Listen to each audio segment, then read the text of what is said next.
হ্যাঁ, নমস্কার বন্ধুরা। আজকে এই ভিডিওটা বা এই শর্ট ভিডিওটা আমি করছি প্রধানত মাইক্রোবায়োলজিস্ট এবং মাইক্রোবায়োলজি এবং বায়োলজি এইসব সাবজেক্টের ছাত্রদের জন্য। তাদের কাছে আমার একটা প্রশ্ন হচ্ছে যে তোমরা কি বলতে পারো যে এই যে তোমাদের যেসব সাবজেক্টের যে সাইন্টিফিক নেমগুলো যে তোমরা যে জানো, যেসব সাইন্টিফিক নেম বা বটানিক্যাল নেম বা মাইক্রোবায়োলজিক্যাল নেম বা ফাঙ্গাল নেম, যেসব সাইন্টিফিক নেম যেগুলো, সেগুলো আইটালিক্সে লেখা হয় কেন বা ইটালিক্সে লেখা হয় কেন এবং স্ল্যান্ট করে কায়দা করে লেখা হয় কেন? এর উত্তরটা হচ্ছে ট্যাক্সোনমির কাছে। ট্যাক্সোনমি সাবজেক্টের জনক হচ্ছেন কার্ল লিনিয়াস। তিনি একজন ফ্রেঞ্চ বর্ন একজন বৈজ্ঞানিক এবং একজন বটানিস্ট বা বৈজ্ঞানিক বলতে পারো। তিনি 1756 সালে ট্যাক্সোনমি আবিষ্কার করেন, অর্থাৎ এই যে নেমিং যে সিস্টেমটা, বায়োলজিক্যাল নেমিং সিস্টেমটা উনি আবিষ্কার করেন এবং উনি কতগুলো নিয়ম প্রবর্তন করেন। তার মধ্যে এই নিয়মটা হচ্ছে যে এটা ল্যাটিন ভাষায় লেখা হয়, যেহেতু এইগুলো ল্যাটিন ভাষায় যেহেতু লেখা হয়, এগুলোকে আইটালিক্সে করতে হবে to separate from normal names.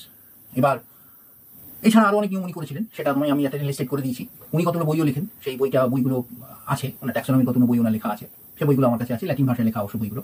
তা এই হচ্ছে ব্যাপার। তাহলে